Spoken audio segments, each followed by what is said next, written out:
झगडे सर, आवाज येतोय माझा क्लिअर? यस यस बोला. ओके ओके सर, सुरू करायचं का सर? हो हा, चालेल.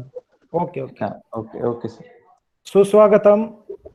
पुणे जिल्हा शिक्षण मंडळाच्या वागेरे महाविद्यालयामधील मराठी विभाग, ग्रंथालय, राष्ट्रीय सेवा योजना आणि विद्यार्थी विकास मंडळ या विभागांच्या संयुक्त विद्यमाने आज मराठी भाषा संवर्धन 15 निमित्त पुस्तक वाचन व परीक्षण कार्यशाळेचे आयोजन करण्यात आलेले आहे.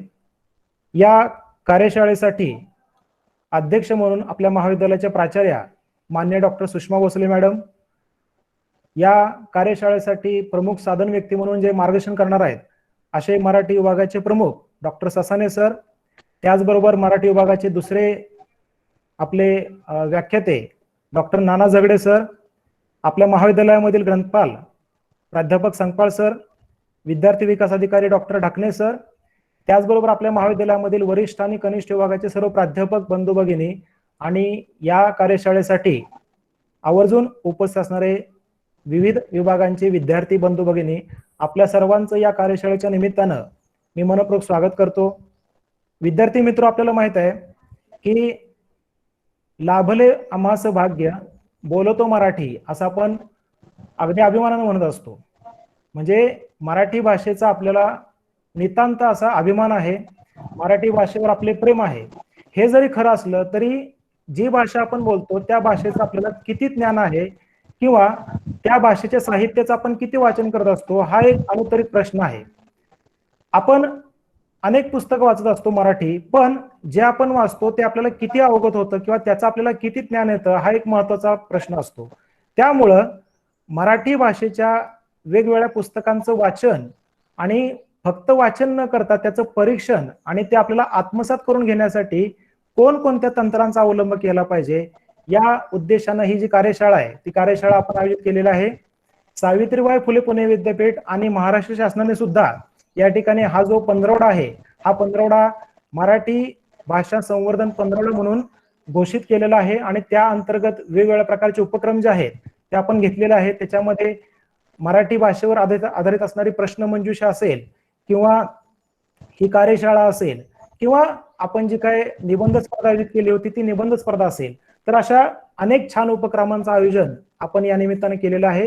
आणि या कार्यशाळेच्या निमित्तानं आज आपल्याला या ठिकाणी अतिशय सुंदर अशा प्रकारचं मार्गदर्शन मराठी विभागामार्फत आणि ग्रंथालय विभागामार्फत केलं जाणार आहे. तेव्हा पुन्हा एकदा मी महाविद्यालयाच्या प्राचार्य डॉक्टर सुषमा भोसले मॅडम, त्याचबरोबर सर्व व्याख्याते आणि आपण उपस्थित प्राध्यापक बंधू भगिनी आणि विद्यार्थी यांचं मनपूर्वक स्वागत करतो. कार्यक्रमाची सुरुवात ही प्रास्ताविकानं होईल. मी मराठी विभागाचे डॉक्टर नाना झगडे सर यांना विनंती करतो की त्यांनी या कार्यशाळेचं प्रास्ताविक करावं.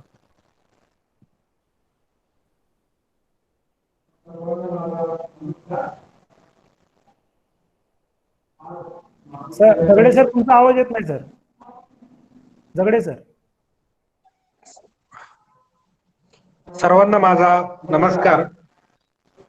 आज आपल्या महाविद्यालयामध्ये मराठी भाषा संवर्धन 15 निमित्त आज आपण ग्रंथ वाचन आणि ग्रंथ परीक्षण या संदर्भात कार्यशाळेचं आयोजन केलेलं आहे. या निमित्तानं महाविद्यालयाच्या प्राचार्य डॉक्टर सुषमा भोसले आणि आजच्या या कार्यक्रमाचे साधन व्यक्ती मराठी विभाग प्रमुख डॉक्टर प्रवीण ससाने, त्याचप्रमाणे या कार्यशाळेच्या संयोजनातील माझे सर्व सहकारी आणि विद्यार्थी मित्र हो. आपण हा मराठी भाषा संवर्धन 15 साजरा करत असताना ऑनलाईन प्रश्नमंजुषा आयोजित केली होती. या प्रश्नमंजुषेमध्ये आपण विशेषतः मराठी भाषा संबंधी आणि माननीय प्राचार्य यांच्या सूचनेने शुद्ध लेखना संबंधीचे काही प्रश्न त्या प्रश्नमंजुषेमध्ये आपण विचारले गेले. या प्रश्नमंजुषेला अतिशय चांगला प्रतिसाद या ठिकाणी मिळालेला आहे. कोरोनाच्या पार्श्वभूमीवर आपण नवीन माध्यमाचा उपयोग करत आहोत आणि या वर्षी हा कार्यक्रम घेत असताना आपण ह्या सगळ्या नवीन माध्यमातून मराठी भाषा संवर्धनाचा प्रयत्न करत आहोत. मला या ठिकाणी आनंदाने आणि अभिमानाने एक गोष्ट सांगायची आहे की ज्या विद्यार्थ्यांनी या प्रश्नमंजुषेमध्ये भाग घेतला त्या विद्यार्थ्यांना जे प्रमाणपत्र दिलं गेलं ते सगळं अर्थातच ऑनलाईन किंवा तंत्रज्ञानाच्या माध्यमातून मिळालं गेलं. तर त्या विद्यार्थ्यांनी जे प्रमाणपत्र मिळवलेलं आहे, अर्थातच जे विद्यार्थी त्या परीक्षेमध्ये त्या प्रश्नमंजुषेमध्ये पास झालेले आहेत अशा विद्यार्थ्यांना जे प्रमाणपत्र मिळालं ते प्रमाणपत्र त्या विद्यार्थ्यांनी त्यांच्या स्टेटसला ठेवलेलं होतं. आणि ते सगळं बघत असताना एक आनंद व्हायचा की विद्यार्थ्यांना सुद्धा यातून प्रेरणा मिळते आहे आणि निश्चितच विद्यार्थी या सगळ्या नवीन माध्यमाचा स्वीकार करत आहेत, याचा प्रचार आणि प्रसार करत आहेत. दुसरी गोष्ट अशी आहे की दुसरा जो उपक्रम आपण घेतला तो म्हणजे निबंध स्पर्धा. अर्थातच ही निबंध स्पर्धा देखील आपल्याला ऑनलाईन घ्यावी लागली. अतिशय चांगला प्रतिसाद या निबंध स्पर्धेला देखील मिळालेला आहे आणि आजचा हा कार्यक्रम आपण माननीय ग्रंथपाल यांचा अट्टास होता की खरंच मुलं ग्रंथ वाचतात, मग कशा पद्धतीने वाचलं पाहिजे आणि फक्त वाचून मग संपलं का, तर त्याच्यावरती विद्यार्थ्यांना काहीतरी टिप्पण काढता यावं, त्यांना त्यांचं मत मांडता यावं, यासाठी आपण परीक्षण, त्या ग्रंथाचं परीक्षण करता यावं, त्या ग्रंथावरती काहीतरी विद्यार्थ्यांना मत मांडता यावं, त्या ग्रंथाबद्दल प्रतिक्रिया देता यावी, यासाठी आपण एका कार्यशाळेचं आयोजन करू ही त्यांनी या ठिकाणी संकल्पना मांडलेली आपल्याला दिसून येते. तर अशा पद्धतीने आपण या पंधरवड्याच्या निमित्तानं काही उपक्रम राबवलेले दिसून येतात. आता जसं लिपारे सरांनी उल्लेख केला की आपण म्हणतो लाभले आम्हास भाग्य बोलतो मराठी. या मराठीबद्दल असं म्हणताना किंवा मराठीबद्दल अभिमान बाळगत असताना याची कारणं काय आहेत की आपल्याला भाग्य लाभलं असं आपण म्हणतो. तर कोणत्याही भाषेची समृद्धता ठरवत असताना काही निकष महत्वाचे असतात. ते म्हणजे त्यातले काही निकष आपण या ठिकाणी मी थोडक्यात सांगेन, मला थोडासाच वेळ आहे. तर भाषेची प्राचीनता हा त्यातला महत्वाचा निकष असल्याचं आपल्याला दिसून येतो. त्या भाषेची मौलिकता किंवा सलगता आणि त्या भाषेतून आलेल्या वाङ्मयीन परंपरेचं स्वयंभूषण, स्वयंमूल्यमापन हा भाग आपल्याला आणि ही भाषा कशा प्रकारे जोडली गेलेली आहे या सगळ्या कालखंडाला हे या ठिकाणी महत्वाचं असल्याचं आपल्याला दिसून येतं. मराठी भाषेची परंपरा पाहत असताना प्राचीन मराठी, महाराष्ट्री, प्राकृत, अपभ्रंश आणि मराठी भाषा असा प्रवास आपल्याला मराठी भाषेचा असल्याचं दिसून येतो. महाराष्ट्री, प्राकृत, महाराष्ट्री, अपभ्रंश आणि मराठी या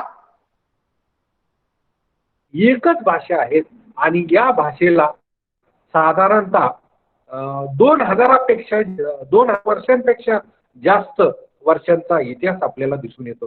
गाथा समाप्ती शती हा मराठीतील आपल्याला पहिला ग्रंथ असल्याचं दिसून येतो. त्याच्याही अगोदर ही भाषा बोलली जाते असं आपल्याला दिसून येतं. साधारणतः या भाषेमध्ये ज्यांनी लेखन केलं त्यामध्ये चक्रधर स्वामी आहेत, ज्ञानेश्वर आहेत, नामदेव आहेत, कवी चोंबा आहेत, एकनाथ आहेत, तुकाराम आहेत, अलीकडे वि स खांडेकर, विंदा करंदीकर, कुसुमाग्रज, भाऊपाध्ये, भालचंद्र नेमाडे, नामदेव ढसाळ, उद्धव शेळके, मनोहर तल्लार, नारायण सुर्वे, मनोहर शहाणे आदी अनेक लोकांनी या ठिकाणी आपल्याला श्रेष्ठ असं लेखन केलेलं दिसून येतं. त्याच्यामध्ये राजाराम शास्त्री भागवत असतील, श्रीधर व्यंकटेश केतकर असतील, शंगो तुटपुळे असतील, लरा पांगारकर असतील, यांनी मराठी भाषेच्या संदर्भात काही प्राचीनता, मौलिकता, साहित्याची परंपरा, भौगोलिक विस्तार या संबंधीचं आपल्याला लेखन केलेलं दिसून येतं. आणि अशा पद्धतीनं आपल्याला आपली भाषा ही समृद्ध, सदन, त्याचप्रमाणे जरी आपल्याला आपण अभिजात भाषेसाठी प्रयत्न करत असलो तरी सुद्धा अशा प्रकारे आपली भाषा ही अभिजात भाषा आहे. म्हणून आपल्याला या भाषेबद्दल, ही भाषा बोलत असल्याचा गर्व किंवा भाग्य लाभले आहे असं आपण म्हणताना दिसून येतो. आजच्या या पार्श्वभूमीवरती आपल्याला या भाषेमध्ये काय करायचं आहे, तर जे नवीन तंत्रज्ञान आहे, नवीन माध्यम आहेत, या माध्यमांमधून आपल्याला मराठी म्हणजे आपण जी लिहितो ती देवनागरी लिपी, या लिपीचा वापर करता आला पाहिजे. म्हणजे आपल्याला या 9 माध्यमांमधून आपल्याला मराठीमधून मुद्रण करता आलं पाहिजे. या संपूर्ण मायाजाळावरती, संगणकावरती आपल्याला त्याचा वापर करता आला पाहिजे. ही आजची आव्हान आहेत आणि मोठ्या प्रमाणावरती आपण मराठी भाषेतून समाज माध्यम असतील किंवा इंटरनेट सारख्या वेगवेगळी जी काही माध्यम आहेत, या माध्यमामध्ये मराठी भाषेमधून आपण वापर केला पाहिजे. मराठीचा वापर जेवढा तुम्ही जास्तीत जास्त कराल तेवढा आपल्या भाषेबद्दल, आपल्या मातृभाषेबद्दल आपल्याला अभिमान बाळगता येईल आणि त्याचा निश्चित चांगला उपयोग होईल अशा पद्धतीला मला विश्वास वाटतो. आणि पुन्हा एकदा मी या निमित्तानं सर्वांचे धन्यवाद मानतो आणि सर्वांना शुभेच्छा देतो. मला या ठिकाणी प्रास्ताविक करण्याची जी संधी दिली त्याबद्दल मी आभारी आहे. पुढील सूत्र मी डॉक्टर लिपारे सर यांच्याकडे सोपवतो. धन्यवाद. धन्यवाद सर. आपण अतिशय नेमक्या शब्दामध्ये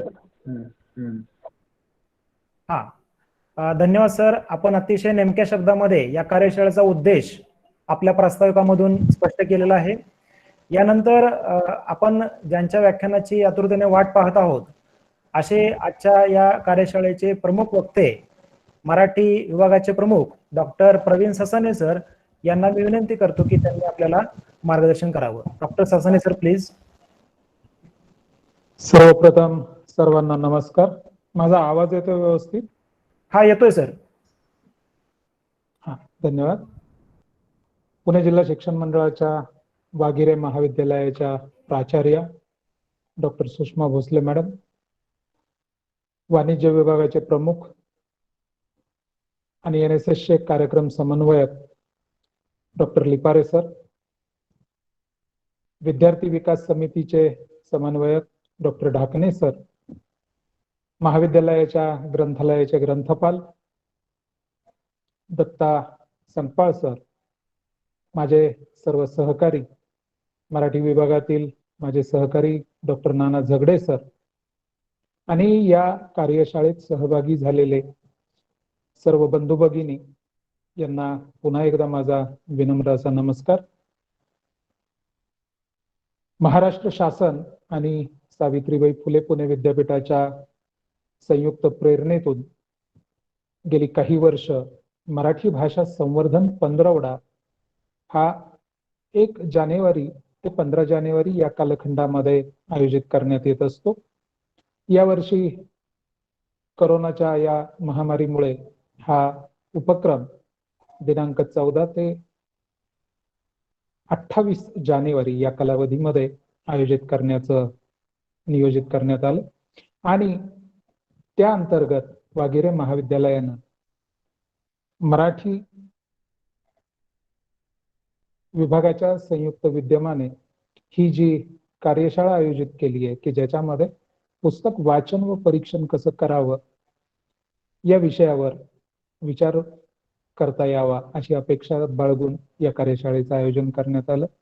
मी संयोजकांना याबद्दल अतिशय मनपूर्वक असे धन्यवाद देऊ इच्छितो. कारण आज समकालामध्ये, आजच्या वर्तमान कालामध्ये आपण सर्वजण भाषिक दृष्ट्या एका अत्यंत संभ्रमाच्या अशा स्थितीमध्ये वावरताना दिसतो. व्यवहारांची भाषा आणि व्यावसायिक भाषा याच्यामध्ये सातत्यानं संघर्ष हा चालू असलेला दिसतो. इंग्रजी बोलावं की मराठी बोलावं, इंग्रजी ज्ञानभाषा, व्यावसायिक क्षेत्रातली भाषा म्हणून महत्वाची की मातृभाषा म्हणून मी मराठीला मान द्यावा, अशा एका वैचारिक कात्रीमध्ये आपण सर्वजण सापडलेलो आहोत. आणि या भूमिकेतून विचार करत असताना मग प्रश्न असा पडतो की ग्रंथ वाचनापर्यंत आपण पोहोचतो का, किंवा ग्रंथ वाचन कशासाठी करावं, मुळात ग्रंथ लिहिले का जातात, अशा अनेक प्रश्नांच्या भोवऱ्यामध्ये आपण अडकलेलो आपल्याला दिसतं. अतिशय महत्वाच्या विषयावर आपण विचारविनिमय चर्चा संवाद करणार आहोत. मला याची जाणीव आहे की माझे सहकारी आणि मराठीचा ज्यांना गोडवा माहिती आहे तसे संपूर्ण वाचक वर्ग हे या विषयावर वेगवेगळ्या दृष्टिकोनातून भाष्य करू शकतात. मी माझा दृष्टिकोन या निमित्तानं आपल्या समोर मांडत आहे.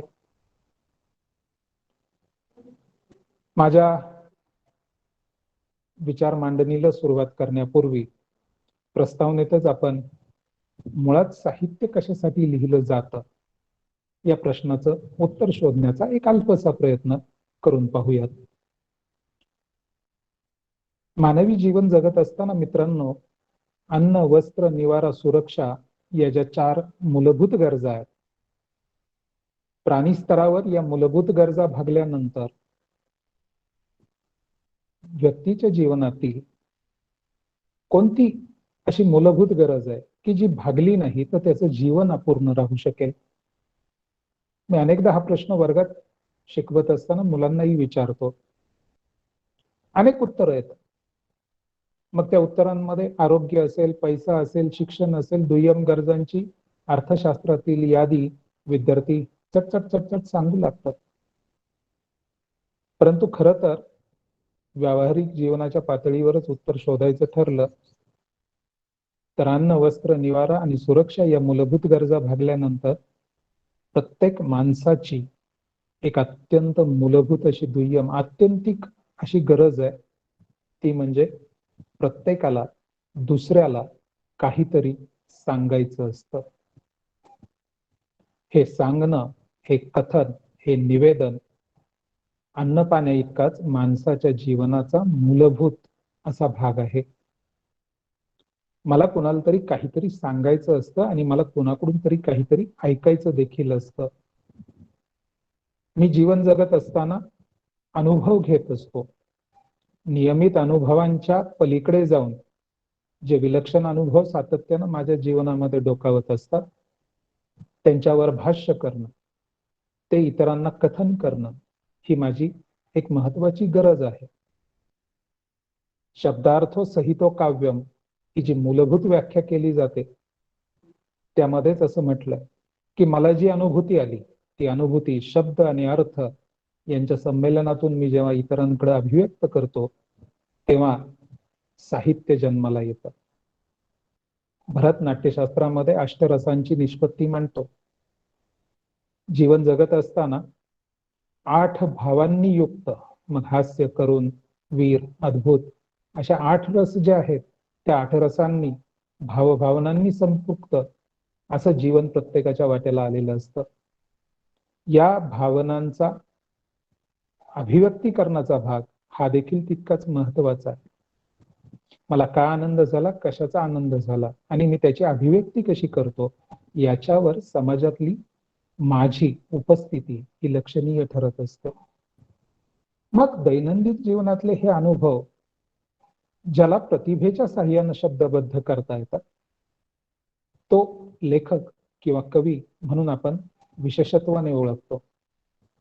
मित्रांनो, भारतीय साहित्यातली पहिली साहित्य निर्मिती ही कारुण्य रसातून निर्माण झाल्याचं साहित्यशास्त्रामध्ये आपण वाचलेलं आहे. निषादाच्या बाणानं घायल झालेल्या क्रौंच पक्ष्यांच्या जोडीमधल्या एका पक्षाला पाहिल्यानंतर अनेक वर्षांच्या तपस्येतून प्रथम जागृत झालेल्या महर्षी वाल्मिकींना ते दृश्य पाहून निषादाला शाप द्यावासा वाटतो आणि मा निषाद हा पहिला अभिव्यक्तीचा उच्चार होतो. रामायणाची निर्मिती करणारा हा महाकवी असेल किंवा व्यासांसारखा महाभारत या महाकाव्याची निर्मिती करणारा कवी असेल, प्रत्येक कवी आणि लेखक इतरांचं हित करण्यासाठी, इतरांच्या जीवनामध्ये दिशा दिग्दर्शन करण्यासाठी लिखाण करताना दिसतो. प्राचीन काळातील या लेखन प्रेरणा आज तागायत जशाच्या तशा व्यवहारात चालत आलेल्या, अनेक बदलांना स्वीकारून चालत आलेल्या या आपल्याला पाहायला मिळतात.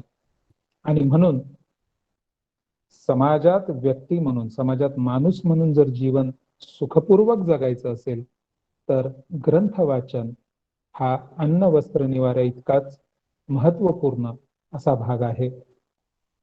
अनेकदा असे प्रश्न पडू शकतात, ग्रंथ परीक्षणामुळे नेमकं काय होतं, काय साध्य होतं, कशासाठी ग्रंथ परीक्षण करावं?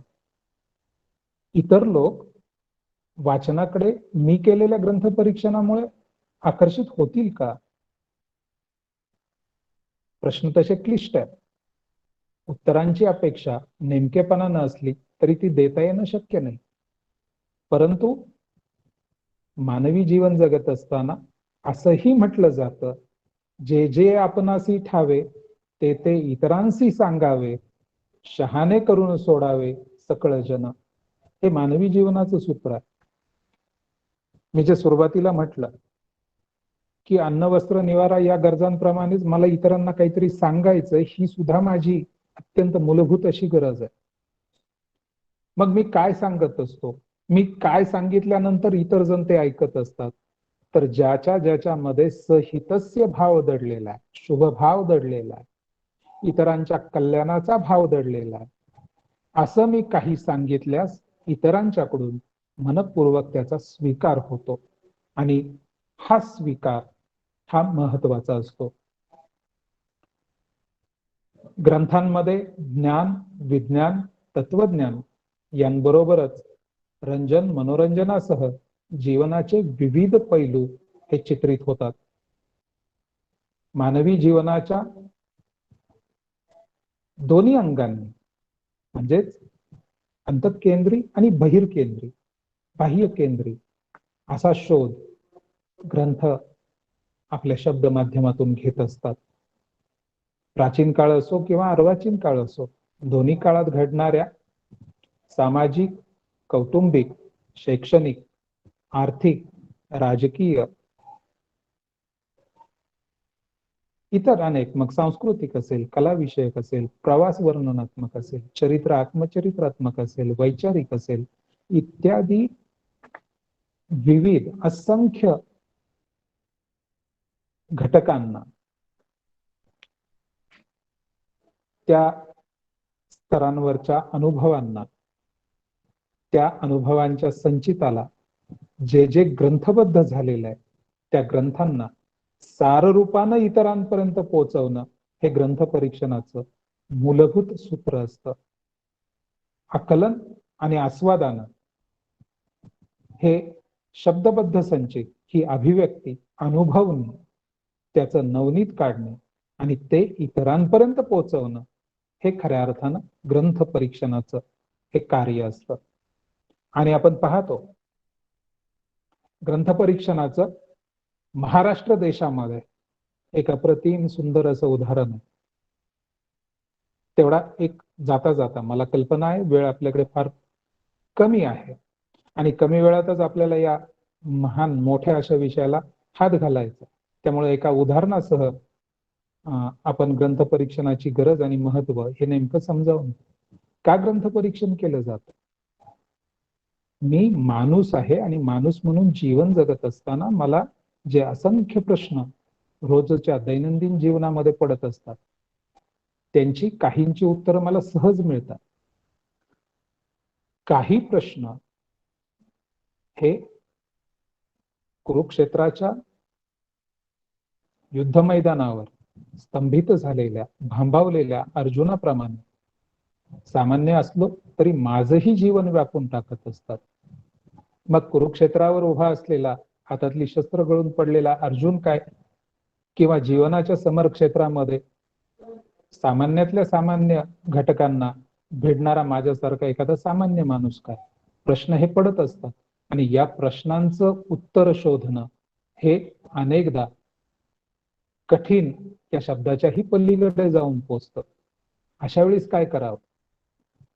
850 वर्षांपूर्वी मित्रांनो अशाच प्रश्नामध्ये 4 लहान भावंड अडकलेली आम्हाला दिसतात. निवृत्ती, ज्ञानदेव, सोपान आणि मुक्ताबाई. कळण्याच्या वयामध्ये निवृत्ती आणि ज्ञानदेव आहेत.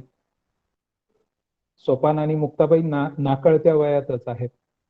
या 4 भावंडांनी बालवयामध्ये संन्याशाची मुलं असणं म्हणजे नेमकं काय, बहिष्कार का टाकला गेला, आई वडिलांशिवाय जीवन कसं जगायचं, शुद्धीपत्र मिळवायचं म्हणजे काय, एक नाही अनेक प्रश्नांची उत्तर सामोरं घेऊन आयुष्य सुरू केलेलं होतं. पैठण, काशी, 4ही दिशांनी भटकंती करत ही बालकं स्वतःच्या अस्तित्वाचा आधार मानवी समाजातच शोधत होती. अनेक प्रसंग, अनेक विपदा, अनेक संकट, अनेक हालापेष्टांना ही मुलं सामोरी गेली. आणि या संपूर्ण परिस्थितीवर जे वारंवार कानावर पडत होतं की या सगळ्यांची उत्तरं धर्मग्रंथामध्ये असं सांगितलंय, धर्मग्रंथात असा निर्णय दिलेला आहे,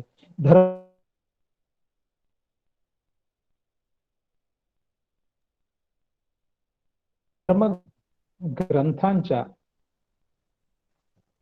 संचिताला नेमके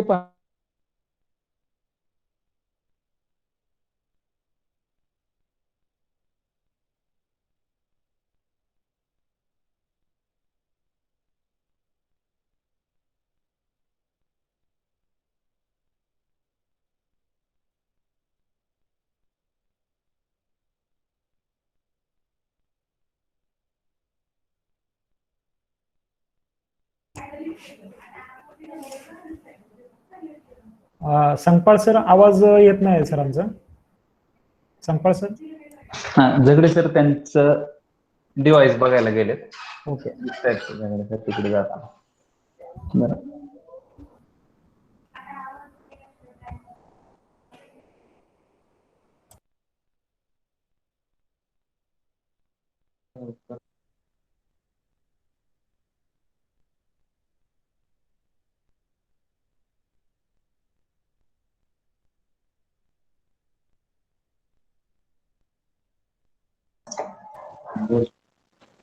दिलगिरी व्यक्त करतो, काही तांत्रिक याच्यामुळे मध्येच ते संसाधन बंद पडले. तर स्वतःच्या जीवनात येत असलेल्या अनेक अडचणींना गीतेच्या अंतरिक्षामध्ये नेमकं काय उत्तर दिलंय हे जाणून घेण्याचा जगदमाऊलीनं जो प्रयत्न केला ते महाराष्ट्र देशातलं पहिलं असं सम्यक ग्रंथ परीक्षण होतं. 700 श्लोकांचा 7000 अधिक ओव्यांमध्ये जो भावार्थ सांगितला गेला ते ग्रंथ परीक्षणाचं. ग्रंथ का वाचावे, ग्रंथांचं परीक्षण का करावं, ग्रंथ परीक्षणातून इतरांना काय लाभ होऊ शकतो याचं एक अप्रतिम असं उदाहरण आहे. आणि म्हणून ग्रंथ परीक्षणानं काय होतं हा प्रश्न, हा अतिशय दुबळा प्रश्न माझ्या दृष्टीनं तरी ठरतो. अहो, एका जगदमाऊलीनं केलेल्या या 7000 ओव्यांच्या भावार्थ दीपिकेच्या भाष्यावर 850 वर्ष महाराष्ट्र सक्षम अशी सामाजिक आणि सांस्कृतिक वाटचाल करतोय. आध्यात्मिक लोकशाहीचं एक भव्य असं प्रांगण या ग्रंथ परीक्षणातून पुढे अनेक कालासाठी निर्माण झालेलं आम्हाला पाहायला मिळतं. आणि म्हणून ग्रंथ परीक्षणाच्या माध्यमातून हे उद्दिष्ट हे साधलं जाऊ शकतं. त्याकरिता हे उदाहरण मी आपल्या समोर मांडलं. आज ग्रंथ परीक्षण या कार्यशाळेमध्ये आता तात्विक अंगानं भाष्य करताना पहिल्यांदा मी ग्रंथांचा परिचय या अनुषंगानं विचार मांडणार आहे. कोणताही ग्रंथ मला मानवी जीवनातील वाटचाल सुसह्य करण्यासाठी मार्गदर्शन करत असतो, परंतु वस्तुनिष्ठ दृष्ट्या त्या ग्रंथाची ओळख होणं, त्या ग्रंथांचा परिचय होणं हेही तितकंच महत्वाचं असतं. ग्रंथांचा परिचय कसा करून घ्यावा, तर ग्रंथाची ओळख ही शीर्षकापासून सुरू होते. ग्रंथाची ओळख करून घेताना हा ग्रंथ कोणत्या साहित्य प्रकारातील आहे, कोणत्या साहित्य प्रवाहातील आहे, ग्रंथाचे शीर्षक काय आहे, लेखक किंवा कवीचे नामाभिधान काय आहे, तो ग्रंथ प्रकाशित करणारा प्रकाशक, मुद्रक, प्रकाशन संस्था, प्रकाशक स्थळ, प्रकाशन कालखंड, त्या ग्रंथाची किंमत, त्या ग्रंथातील एकूण पृष्ठसंख्या या घटकांचा ग्रंथाची ओळख करून देताना समावेश होत असतो. आणि या प्राथमिक निरीक्षणामधून आपल्याला स्वतःला आणि इतरांना ग्रंथाच्या प्रथम दर्शनाचा लाभ हा होत असतो. ग्रंथाचं मुखपृष्ठ कसं असावं ते पाहिलं जावं. मुखपृष्ठ हे केवळ चित्र असलेलं एखादं पृष्ठ एवढीच योग्यता घेत नाही. मुखपृष्ठाने जिज्ञासा जागृत होते, कुतूहल जागरूक होतं. शीर्षकाची समर्पकता आणि अंतरंगातल्या आशयाचं एक भावचित्र हे मुखपृष्ठावरील छायाचित्रामध्ये किंवा रेखाकृतीमध्ये किंवा त्या चित्रामध्ये हे स्पष्ट होताना दिसतं. काही वेळा काही ग्रंथांचा अनुभव असा आहे की आतल्या भावार्थाला अधिक समर्पक करणारं असं मुखपृष्ठ हे आपल्याला त्या ग्रंथावर दिसतं. काही उदाहरणं, हा विषय खूप लांबण्यासारखा आहे, जाता जाता काही उदाहरणं मी देईल. द.मा. मिरासदारांच्या, पु ल देशपांडेंच्या पुस्तकांची जर तुम्ही मुखपृष्ठ पाहिली तर एक अतिशय सुंदर असा अनुभव येतो. चकाट्या या ग्रंथाचं मुखपृष्ठ पहा. तो गारुडी, तो पुंगी वाजवतोय, टोपलीतला त्याच्या समोरचा नाग तिथं डोलावा अशी अपेक्षा आहे. टोपलीतला नाग नाही, पण त्याचं पागोट मात्र आकाशाला जाऊन भिडलेलं त्या मुखपृष्ठावर चित्रित केलेलं आहे. आतल्या आशयाचा विनोदी असा भावार्थ हा त्या मुखपृष्ठावरच अतिशय सुंदरपणे मुखपृष्ठकारानं सादर केलेला आपल्याला दिसून येतो. त्यामुळे मुखपृष्ठ हा सुद्धा ग्रंथ निरीक्षणातला, ग्रंथ आस्वादातला अतिशय महत्वाचा असा टप्पा आहे. त्याचबरोबर ग्रंथाचं मलपृष्ठही ग्रंथाविषयी अनेक गोष्टींचा उलगडा करून देणारं ठरतं. काही वेळा इतरांचे अभिप्राय असतात, आशीर्वाद असतात. अनेकदा लेखक परिचय ग्रंथाच्या अनुषंगानं जो अधिक स्पष्ट होणं गरजेचं आहे, तो लेखक परिचय हा देखील मलपृष्ठावर आपल्याला पाहायला मिळतो. त्यामुळं ग्रंथाचं मुखपृष्ठ हा सुद्धा ग्रंथ परिचयातला अतिशय महत्वाचा घटक ठरतो. त्यानंतर ग्रंथातील मुद्दे हा तिसरा घटक येतो.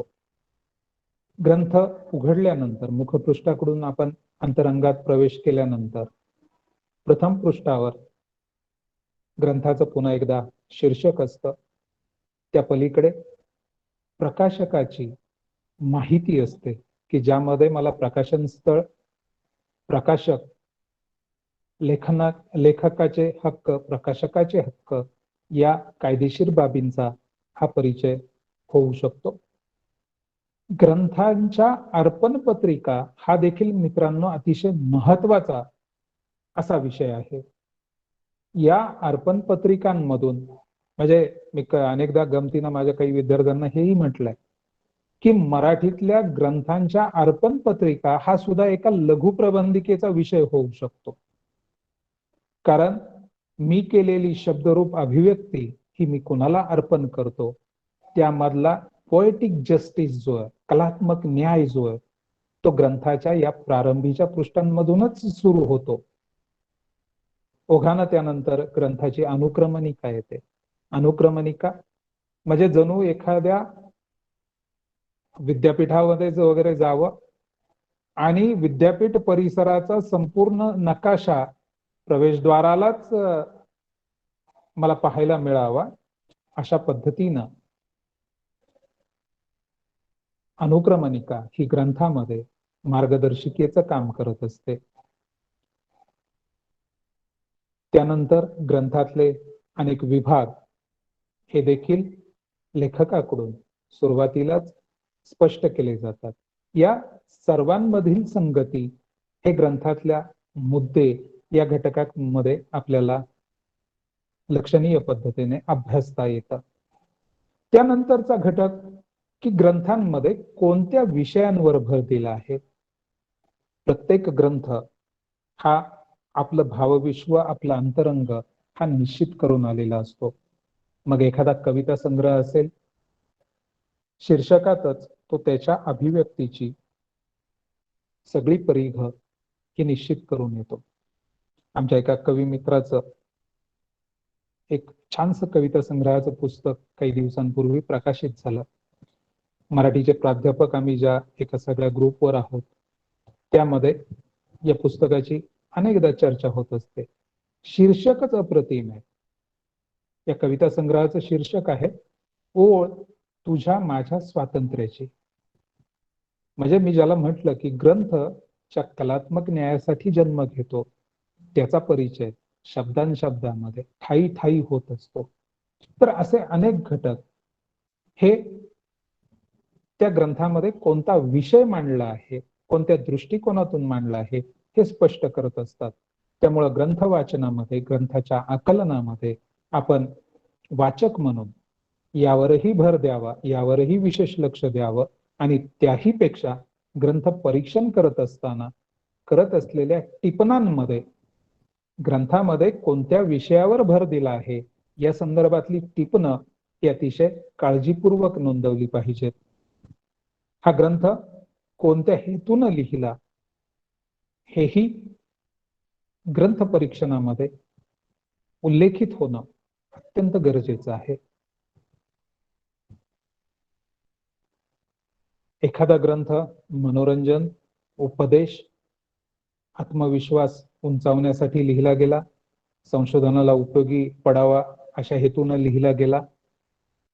नेमका कोणता हेतू होता हे ग्रंथाच्या आकलनामध्ये वाचकाला जाणवल्यानंतर परीक्षणाच्या दृष्टीनं ग्रंथ वाचकानं या मुद्द्यांची स्पष्ट, निर्विवाद, निसंदिग्ध अशी नोंद आपल्या टिपणांमध्ये करावी. हा झाला ग्रंथ परिचयाचा भाग. आणि त्यानंतर पहिल्या, दुसऱ्या, तिसऱ्या वाचनामध्ये आम्ही ग्रंथ परीक्षणाच्या मुख्य हेतूला देखील हात घालू शकतो.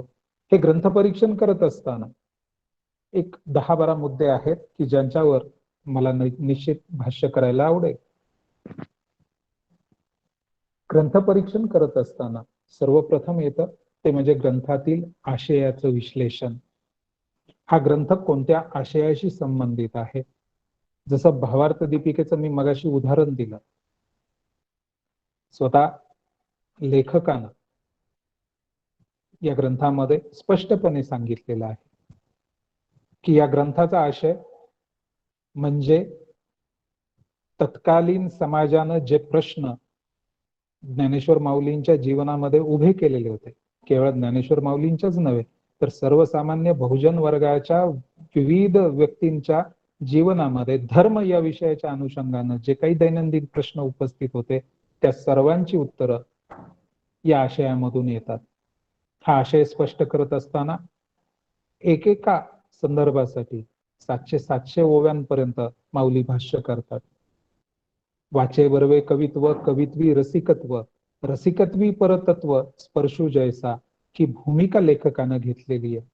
अत्यंत क्लिष्ट असा आशय जो वेदांमध्ये सांगितला गेला, वेदांतामध्ये सांगितला गेला, जो उपनिषदांमध्ये सांगितला गेला, जो कुरुक्षेत्राच्या रणक्षेत्रावर वासुदेव कृष्णाकडून अर्जुनाला सांगितला गेला तो जीवन जगण्याच्या संदर्भात पडलेल्या प्रश्नांचा सार नवनीत रूपानं अधिक मंथन करून ज्ञानेश्वर या ग्रंथामध्ये मांडतात. आणि म्हणून जसं भावार्थ दीपिकेचं जर परीक्षण करायला गेलो आपण, तर या आशयाचं स्पष्ट निवेदन करणं ही ग्रंथ परीक्षकाची जबाबदारी ठरते. त्यानंतर दुसरा मुद्दा येतो, ग्रंथ परीक्षण कोणत्या संदर्भात कोणत्या विषयाचं विवेचन करतो ते ग्रंथ परीक्षकानं टिपावं. ग्रंथ परीक्षण कोणाला उपयुक्त आहे? भावार्थ दीपिकेचा तर संदर्भच वेगळा, ते यच्चयावत मानव जातीला उपयुक्त आहे.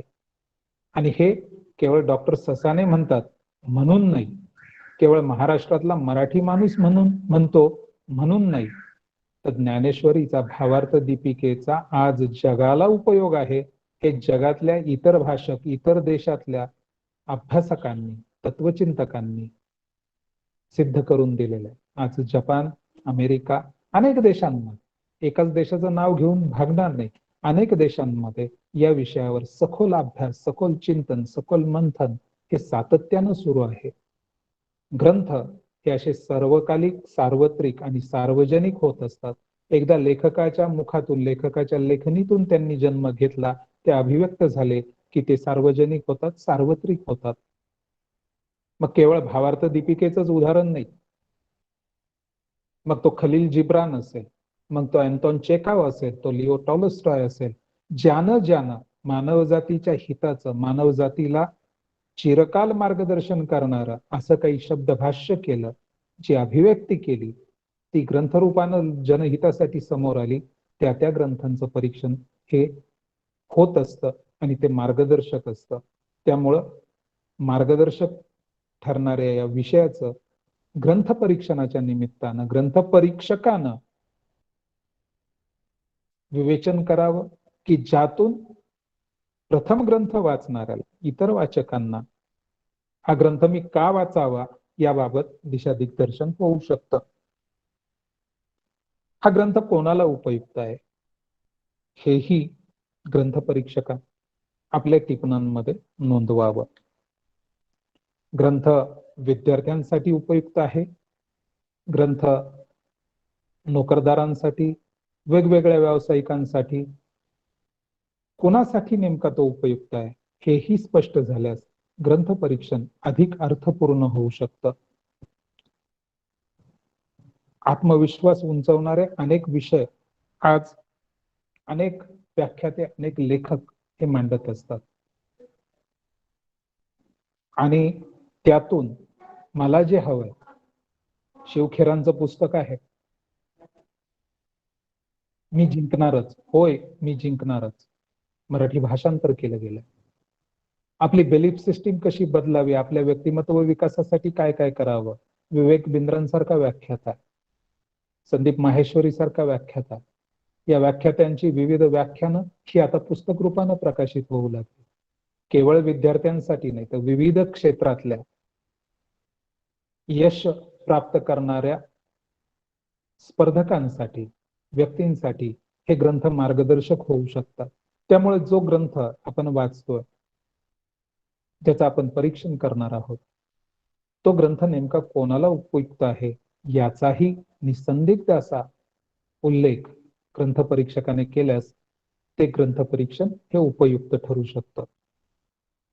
मिलिंद गुणाजी यांनी गडकोट आणि त्यांनी केलेल्या ऐतिहासिक ठिकाणांच्या प्रवासांविषयी जे काही पुस्तक लिहिलं, ग्रंथ परीक्षणामध्ये जर मला हे पहिल्यांदा समजलं की हे पुस्तक महाराष्ट्रातील गडकिल्ल्यांची माहिती देतं आणि जर मला त्याच्यामध्ये रस असेल तर त्या ग्रंथाचा मी चटकन आकलन आणि आस्वादाचा भाग हा पूर्ण करू शकतो, हे निश्चित. आणि या भूमिकांमधून आता संक्षिप्तपणे इतर मुद्द्यांचा मी उल्लेख करू इच्छितो. वाचकांच्या मनात ग्रंथ परीक्षणाने वाचन प्रेरणा निर्माण झाली पाहिजे, जिज्ञासा जागृत करण्याचे कार्य झाले पाहिजे, बाजारात आलेल्या नवीन ग्रंथांची ओळख झाली पाहिजे, ग्रंथांचे महत्व हे स्पष्ट झाले पाहिजे.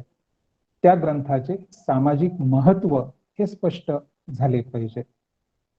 म्हणजे नेमकं काय, तर त्या संदर्भामध्ये एक खुलासा करतो आणि माझं हे वाढत चाललेलं व्याख्यान जे आहे ते संपन्न करण्याचा मी प्रयत्न करतो. बाबासाहेब पुरंदरेंच्या राजा शिवछत्रपती चरित्रामध्ये जेव्हा मी बारकाईनं वाचन करतो तेव्हा त्या ग्रंथाचं सामाजिक महत्व, त्या ग्रंथातून मिळणाऱ्या संदेशातून काही सामाजिक आशय देखील स्पष्ट करता येतो. हे एका उदाहरणानं मी सांगतो. इतिहासाच्या पुस्तकामध्ये आम्हाला सांगितलं गेलं की अफजल खानाचा वध हा छत्रपती शिवाजीराजांकडून झाला.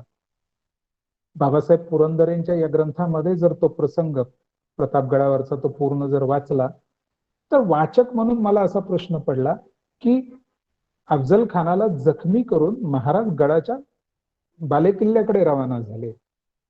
संभाजी कावजी आणि संभाजी कोंढाळकर या दोन अंगरक्षकांनी, जीवा महाला या अंगरक्षकांनी अफजल खानाचा वध केला.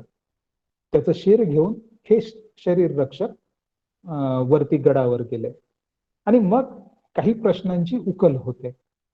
मग आमच्या रयतेचा राजा छत्रपती शिवाजी रयतेच्या प्रत्येक घटकाला बरोबर घेऊन का वावरत होता, दिलेली जबाबदारी अंगरक्षकांनी किती काळजीपूर्वक पार पाडली होती आणि त्या सामान्यातल्या सामान्य सैनिकाचा राजमाता जिजाऊ साहेबांनी किती आकंठ खुश होऊन समाधानानं सत्कार केला होता हे त्या ग्रंथांमधून आम्हाला कळतं.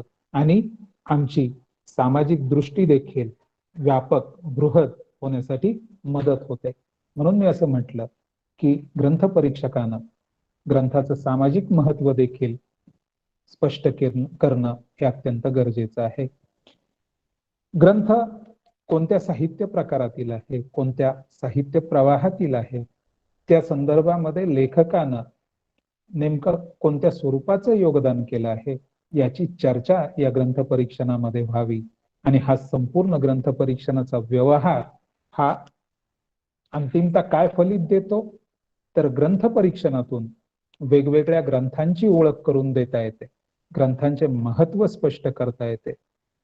विविधांगी ज्ञानाची जे ज्ञानक्षेत्र माझ्याशी थेट संबंधित नाही तरीही अशा विविधांगी ज्ञानाची क्षेत्र त्यांची ओळख ही ग्रंथ परीक्षणातून मला होऊ शकते. वाचक म्हणून माझी जिज्ञासा जागृत होऊ शकते. विविध संकल्पना, विविध तत्वज्ञानाचे दृष्टिकोन हे मला अधिक स्पष्ट होऊ शकतात. आणि सर्वात महत्वाचा हेतू म्हणजे मित्रांनो, आपली भाषा, आपलं साहित्य आणि आपला समाज संवर्धित होण्यास या सर्व खटाटोपानं मदत होते. आणि भाषा, साहित्य आणि समाज यांची विकासाची गरज ही आजच्या इतकी इतर कुठल्याही कालखंडामध्ये प्रकर्षानं जाणवली नाही असं म्हटलं तर ते चूक ठरणार नाही. आज या कार्यशाळेमध्ये साधन व्यक्ती म्हणून मला माझे अल्पस्वल्प विचार मांडण्यास आपण जी संधी दिली त्याबद्दल आयोजकांचे मी मनपूर्वक आभार मानतो आणि थांबतो. धन्यवाद. धन्यवाद ससाने सर. आपण अतिशय मधुर आणि ओघवत्या भाषेमध्ये आपलं जे विवेचन आहे ते केलेलं आहे. आपण आपल्या मार्गदर्शनामध्ये मराठी भाषेचे, त्याचबरोबर पुस्तक वाचनाचे, पुस्तक परीक्षणाचे विविध पैलू जे आहेत त्या विविध पैलूंवर प्रकाश टाकला आणि पुस्तकाचे परीक्षण कशा प्रकारे केलं पाहिजे याचं अतिशय सुंदर असं विश्लेषण आपण आपल्या व्याख्यानामधून केलेलं आहे. या ठिकाणी महाविद्यालयाचे उपप्राचार्य डॉक्टर जगदाळे सर उपस्थित आहेत. त्यांचं मी आपल्या सर्वांच्या वतीनं मनपूर्वक स्वागत करतो. धन्यवाद सर. यानंतर मी अधिक वेळ न घेता या कार्यशाळेचे दुसरे व्याख्याते आपल्या महाविद्यालयाचे ग्रंथपाल प्राध्यापक संकपाळ सर यांना विनंती करतो की त्यांनी आपल्याला मार्गदर्शन करावं. प्राध्यापक Sankpal sir please. Thank you sir. तर ससाने सरांनी आपल्याला खूपच चांगली मेजवानी या व्याख्यानातून दिली आणि पुस्तक परीक्षणाबाबत जे विद्यार्थ्यांना अपेक्षित आहे आणि विद्यार्थ्यांना जे माहीत असावं अशा पद्धतीचं अतिशय सुंदर असं विवेचन सरांनी केलं. तर सरांनीच सांगितल्याप्रमाणे संभाषण आणि व्यक्त करणे ही माणसाची अत्यंत महत्वाची गरज आहे.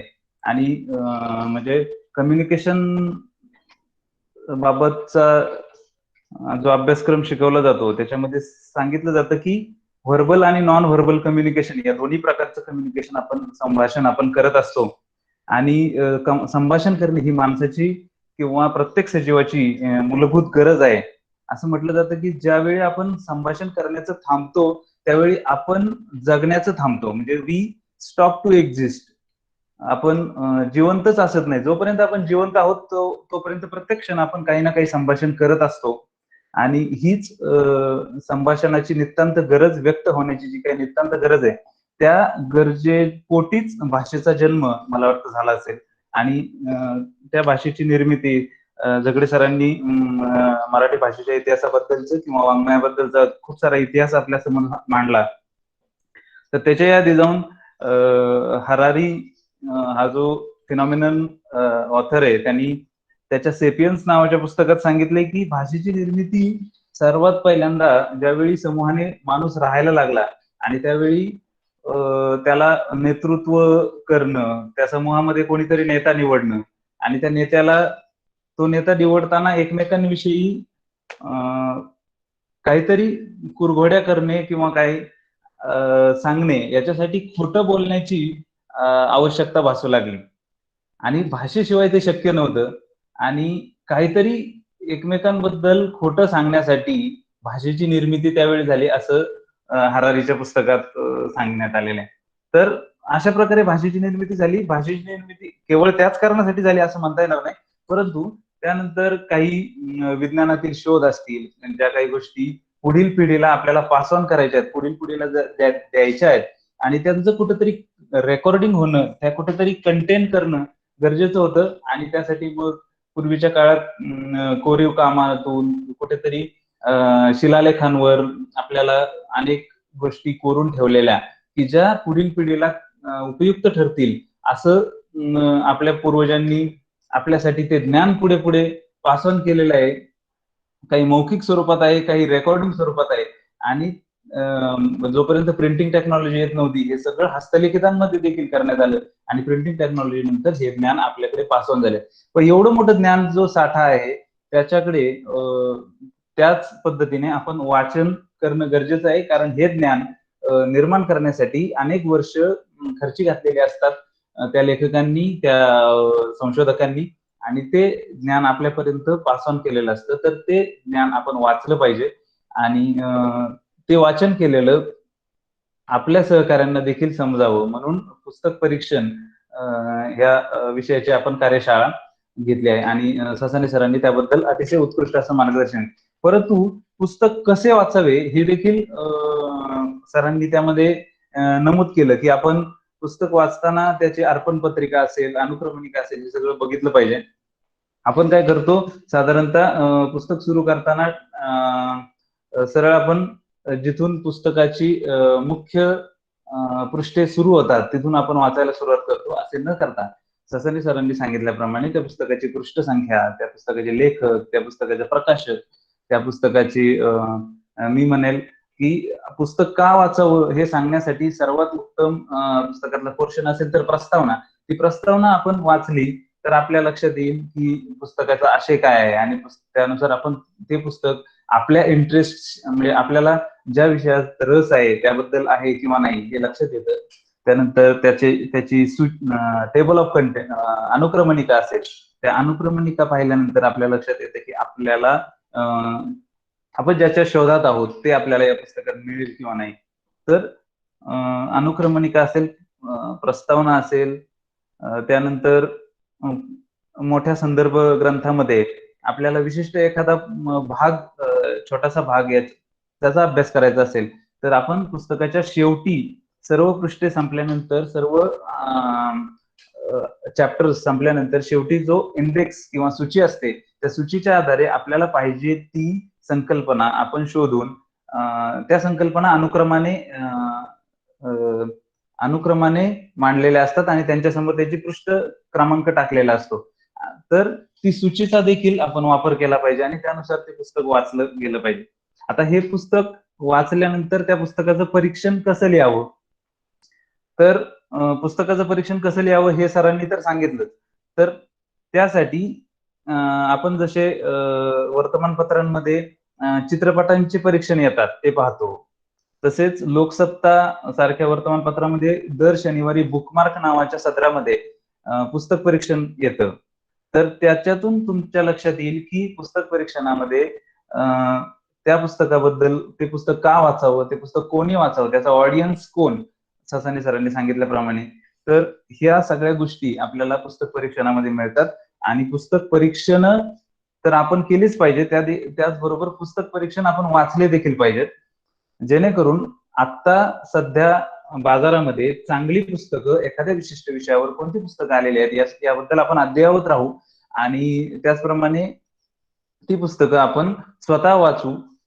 त्या दृष्टीने आपण बुकमार्क सारखं, लोकसत्तातलं बुकमार्क सदरासारखं, उदाहरणार्थ मराठीमध्ये साहित्य सूची नावाचं एक मासिक आहे, त्यामध्ये देखील पुस्तक परीक्षण येतं. तर अशा प्रकारे आपण पुस्तक परीक्षण वाचले पाहिजेत आणि त्या पुस्तक परीक्षण स्वतः करण्यापूर्वी त्या पुस्तकाचं सर्वांगीण वाचन करताना त्याची प्रस्तावना असेल, साहित्य अनुक्रमणिका असेल, यापासून सुरुवात करून त्याचा बारकाईने वाचन केलं पाहिजे.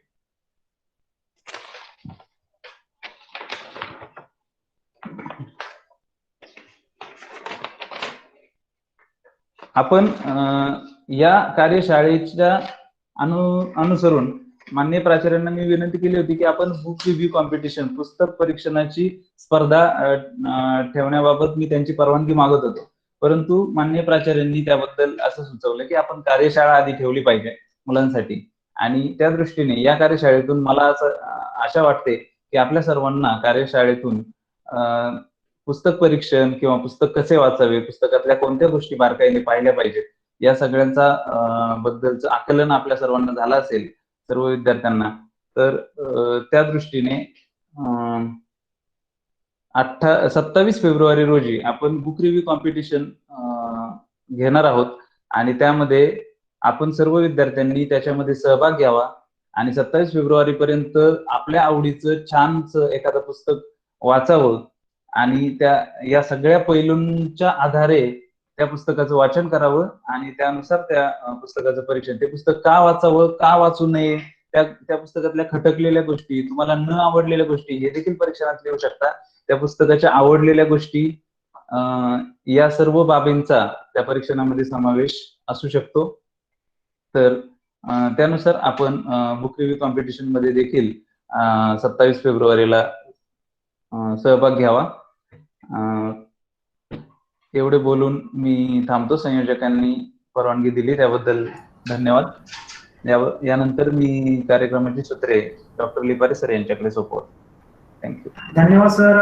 आपण अतिशय सोप्या भाषेमध्ये पुस्तकाचं परीक्षण कशा प्रकारे केलं पाहिजे याविषयी आम्हाला मार्गदर्शन केलं.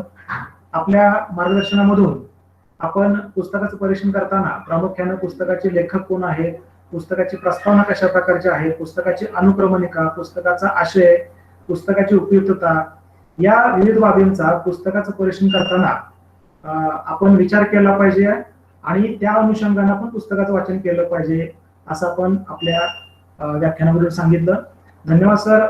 आपल्या महाविद्यालयाची ग्रंथसंपदा जी आहे ती ग्रंथसंपदा विपुल आणि त्याचबरोबर दर्जेदार असण्यामध्ये प्रत्येक महाविद्यालयाच्या ग्रंथपालाचा मोठा वाटा असतो. तसा आपण देखील आपल्या महाविद्यालयाच्या या विपुल आणि उपयुक्त अशा ग्रंथसंपदेमध्ये खूप महत्वाचा वाटा उचललेला आहे आणि नेहमीच आपण अशा नाविन्यपूर्ण उपक्रमामध्ये सहभाग घेत असता. आपलं आम्हा सर्व संयोजकांच्या वतीनं मनपूर्वक मी आभार व्यक्त करतो. यानंतर आपल्या महाविद्यालयाच्या प्राचार्य आणि या कार्यक्रमाच्या अध्यक्षा डॉक्टर सुषमा भोसले मॅडम या आपल्याला अध्यक्ष मार्गदर्शन करतील. मी त्यांना विनंती करतो की त्यांनी आपल्याला मार्गदर्शन करावं. नमस्कार. आवाज ऐकू येतोय सर? हो, येतो मॅडम. आपल्या वाघेरे महाविद्यालयाच्या वतीने मराठी भाषा संवर्धन पंधरवड्यानिमित्त आयोजित पुस्तक वाचन आणि परीक्षण कार्यशाळेचे आयोजन आज आपण केलेलं होतं. या उपक्रमाचं संयोजन मराठी विभागाचे प्रमुख doctor Sasane sir, doctor Zagade sir, ग्रंथपाल Sankpal sir यांनी आपले राष्ट्रीय सेवा योजनेचे समन्वयक आणि वाणिज्य विभाग प्रमुख डॉक्टर लिपारे सर आणि स्टुडंट डेव्हलपमेंटचे समन्वयक डॉक्टर ढाकणे सर यांच्या मदतीने अत्यंत उत्तम रीतीने केलेले. या संपूर्ण कार्यक्रमासाठी आयपीएससीचे कोऑर्डिनेटर डॉक्टर संजय झगडे सर आणि तुम्ही सगळ्या विद्यार्थी मित्र मैत्रिणी आवर्जून उपस्थित राहिलेला आहात. महाविद्यालयाच्या वतीनं मी तुमच्या सगळ्यांचं सर्वप्रथम अभिनंदन करते. आपल्याला कल्पना आहे की या उपक्रमाअंतर्गत आपण ऑनलाईन प्रश्नमंजुषा आणि निबंध लेखन हे उपक्रम सुद्धा आयोजित केलेले होते आणि तुम्ही सर्वांनी त्याला अत्यंत भरघोस आणि उत्तम प्रतिसाद दिला. झगडे सरांनी सांगितलं तसं काही जणांनी स्टेटस ठेवले होते प्रशस्ती पत्रकाची. ही माझ्यासाठी सुद्धा अत्यंत कौतुकाची गोष्ट आहे आणि तुम्ही सगळे विद्यार्थी मित्र मैत्रिणी महाविद्यालयाशी किती एकरूप झालेला आहात त्याचं एक प्रतीक आहे असं मला वाटतं. आपण गेले जवळपास 1-1.25 तास मराठी भाषाच्या संदर्भातलं पुस्तक वाचन आणि परीक्षण या बाबतीतली तज्ञांची मतं ऐकत होतात. डॉक्टर ससाने यांनी सुरुवात करण्यापूर्वी प्रास्ताविकात झगडे सरांनी ही संकल्पना मराठी भाषेच्या अनुषंगाने आपल्यापुढे स्पष्ट केली आणि ससाने सरांनी पूर्ण ग्रंथ परीक्षण करण्याच्या ज्या काही शास्त्रीय टप्पे आहेत ते आपल्यापुढे विशद केले, वेगवेगळी उदाहरणं त्या संदर्भातली दिली आणि अर्थातच आपले जे ग्रंथपाल आहेत संकपाळ सर यांनी उत्तम रीतीने पुस्तकं वाचण्याबद्दलचं साध्या सोप्या भाषेतले जी महत्वाचे मुद्दे आहेत ते आपल्या पुढे मांडले आणि 27 फेब्रुवारीला जी आपण ग्रंथ परीक्षण स्पर्धा घेणार आहोत त्याच्यामध्ये तुम्ही सहभागी व्हावं असं आवाहन केलं. या सगळ्यांचं मी मनपूर्वक अभिनंदन करते की अत्यंत उत्तम रीतीने मांडणी आणि या कार्यक्रमाचं आयोजन केलेलं आहे. तुम्ही मुलं नक्कीच याचा फायदा करून घ्याल याची मला खात्री वाटते. पुस्तक वाचणं ही एक कला आहे आणि पुस्तक वाचण्यातून आपण जगू शकतो हे त्याहून महत्वाचं आहे. आणि तुम्हाला सगळ्यांना माहिती आहे की नाशिक इथे होऊ घातलेल्या अखिल भारतीय साहित्य संमेलनाच्या अध्यक्षपदी जयंत नारळीकर यांची निवड एकमताने झालेली आहे. विज्ञानाची कास धरून समाजाच्या जाणीवा जागृत करणारे डॉक्टर नारळीकर हे उत्तम वैज्ञानिक आहेत तसेच उत्तम साहित्यिकही आहेत. आणि सरस्वती आणि लक्ष्मी एकत्र नांदत नाही त्याचप्रमाणे भाषा आणि विज्ञान हे एकत्र राहू शकत नाही असा जो आपल्यामधला चुकीचा समज आहे या समजाला छेद देणारी ही आपल्या सगळ्यांसाठी एक आनंदाची घटना आहे. तुमच्याही लक्षात येईल की जेव्हा तुम्ही उत्तम पुस्तक वाचता आणि ते चांगलं आहे हे इतरांपर्यंत पोहोचवता त्याचा आनंदच एक अवर्णनीय असतो. म्हणजे मला स्वतःला रोज एकतरी पुस्तक वाचल्याशिवाय झोप येत नाही कारण पुस्तकासारखा उत्तम मित्र नाही हे तुमच्याही लक्षात येईल. वेगवेगळ्या भाषातली पुस्तकं वाचत असताना मराठी भाषा का महत्वाची आहे तर मुळात ती आपली मातृभाषा आहे. ती उत्तम येणं आपल्यासाठी अत्यंत आवश्यक आहे. म्हणजे मी जेव्हा जेव्हा माझ्या ह्या सगळ्या आयोजक सहकार्यांशी गप्पा मारते तेव्हा अनौपचारिकपणे आत्ताच्या ज्या काही व्याकरणाच्या चुका आहेत आणि त्यातून घडणारे संपादकीय विनोद आहे याच्यावरती सुद्धा तुम्हाला एक संशोधन पेपर लिहिता येणं सहज शक्य आहे. कारण आपल्या लक्षात येईल की सध्या चलतं आहे हे इतकं वाढलेलं आहे की आपण जे काही बोलतोय जे काही लिहितोय त्याच्याबद्दलचं गांभीर्य फारसं राहिलेलं नाही. मी म्हणत नाही की सातत्याने तुम्ही अगदी शुद्ध आणि प्रमाणित भाषा पण हे निकष आहेत आणि ते आपल्या बोलण्यातून सातत्याने लिहिण्यातून हे पुढे योग्य रीतीनं गेले पाहिजे. हा पहिला भाग. दुसरा भाग आपल्याला दुर्दैवाने मराठी भाषा संवर्धन पंधरवडा हा शासनाच्या परिपत्रकाप्रमाणे आयोजित करावा लागतो यासारखी खेदाची गोष्ट नाही असं मला प्राचार्य आणि मराठी भाषेचा अभ्यासक म्हणून वाटतं. कारण मराठी भाषा ही आपली मातृभाषा आहे आणि आपल्याला त्याची लाज वाटता कामा नये हे सगळ्यांनी मनात दृढ धरणं खूप गरजेचं आहे. कारण मला नेहमी असं वाटतं की इंग्रजी येणं आवश्यक असलं ते जागतिक भाषा असली तरी सुद्धा मातृभाषेत आपण जितके चांगल्या पद्धतीनं व्यक्त होऊ शकतो आणि मातृभाषेत शिक्षण घेऊन जितकं पुढे जाऊ शकतो ते सुद्धा तितकंच महत्वाचं आहे हे आपल्याला लवकरात लवकर जाणवणं, ते आत्मसात करणं आणि त्यानुसार कृती करणं हे खूप गरजेचं आहे. म्हणजे तुमच्या लक्षात येईल की आता या सगळ्या जागतिकीकरणाच्या परिप्रेक्ष्यामध्ये रणजित सिंह डिसले यांना उत्तम शिक्षकाचा पुरस्कार मिळाला आणि ते जिल्हा परिषदेच्या शाळेमध्ये शिकवतात. आणि ही आपल्या सगळ्यांसाठी, शिक्षण प्रेमींसाठी, शिक्षकांसाठी, विद्यार्थ्यांसाठी खूप अभिमानाची आणि आनंदाची गोष्ट आहे. मला खात्री आहे की तुम्ही सगळे विद्यार्थी आणि माझे सगळे सहकारी आपण ग्रामीण भागातून काम करत असलो तरी सुद्धा एक उत्तम उदाहरण आपण इतरांपुढे आपल्या कामातून घालून देऊ शकतो आणि त्याच्यामध्ये मराठी भाषेत शिकणं, मराठीत बोलणं हा अभिमानाचा भाग आहे. हा अभिमान बाळगून आपण हे करू शकतो. मला तुम्हाला सांगायला आवडेल की ज्या वेळेला मी माझ्या PhD नंतर पोस्टडॉक करायला युरोपमध्ये होते तेव्हा तिथे कुठेही इंग्रजी भाषेचा वापर फारसा मला आढळला नाही. किंबहुना तिथल्या त्यांच्या ज्या बोलीभाषा आहेत त्याच्यातूनच त्यांच्या आंतरराष्ट्रीय परिषदा सुद्धा होतात हे मी स्वतः अनुभवलं आणि मला खूप छान वाटलं.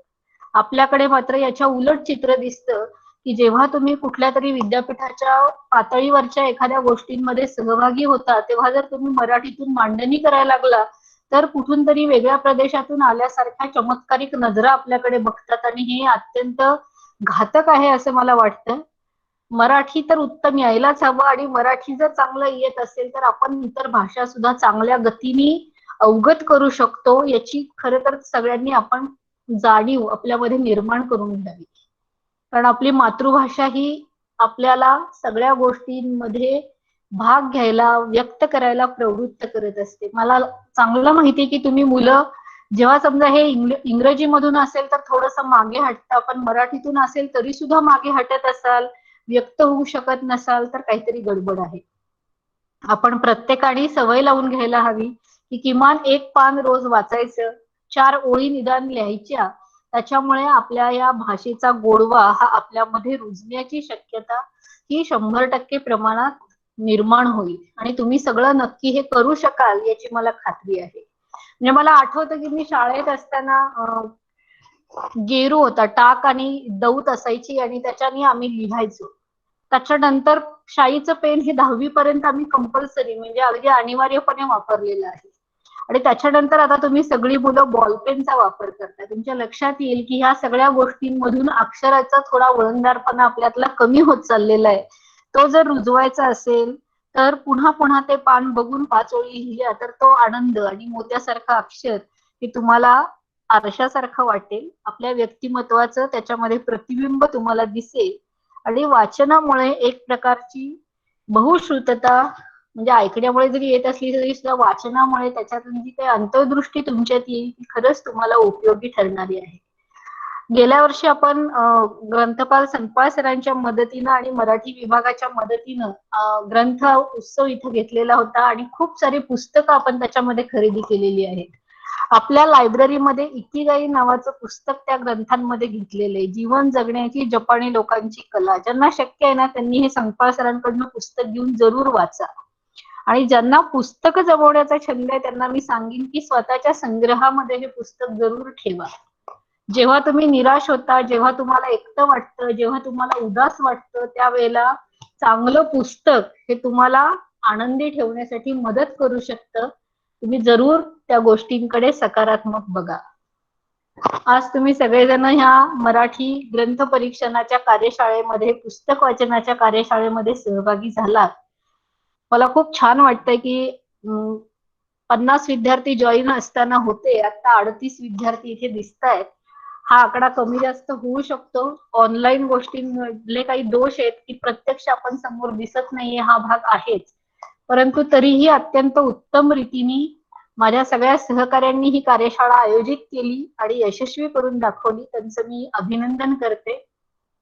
आणि माझ्या सगळ्या विद्यार्थी मित्रमैत्रिणींनो, तुम्ही नक्कीच या कार्यशाळेचा लाभ घेऊन एखादं पुस्तक वाचायला प्रेरित झाला तर मला ते जास्त या कार्यशाळेचं यश वाटेल आणि मला खात्री आहे तुम्ही चांगल्या पद्धतीने पुस्तकं वाचून 27 फेब्रुवारीच्या म्हणजे बरोबर 1 महिना आपल्याकडे आहे या स्पर्धेमध्ये सहभागी व्हाल. तुम्ही त्याचा आनंद घ्याल, थोडंसं पुस्तक वाचनाकडे वळाल, मराठी भाषेचा अभिमान बाळगून पुढे जाल याची मला नक्की खात्री आहे. त्यामुळे तुम्हा सगळ्या याच्यामध्ये सहभागी झालेल्या विद्यार्थी मित्र मैत्रिणींचेही मी पुढे अभिनंदन करते. Doctor Sasane sir, doctor Zagade sir, Sangpal sir, Lipare sir, Dhakane sir यांचेही मनपूर्वक अभिनंदन करते आणि माझं अध्यक्ष मनोगत थांबवते. धन्यवाद. धन्यवाद मॅडम. आपण अतिशय समर्पक भाषेमध्ये आपले विचार व्यक्त केले. मॅडमने त्यांच्या मनोगतामध्ये व्यक्त केलं की त्या रोज एक पुस्तक हमखास वाचतात. यातून त्यांचं वाचनावरचं प्रेम आणि निस्सीम श्रद्धा जी आहे ती प्रकट होते. मॅडमने सांगितलं की ग्रंथ हेच आपले खरे मार्गदर्शक असतात, मित्र असतात, गुरु असतात आणि त्यामुळं प्रत्येक मराठी भाषिकांनाच नव्हे तर प्रत्येक ज्याला आपण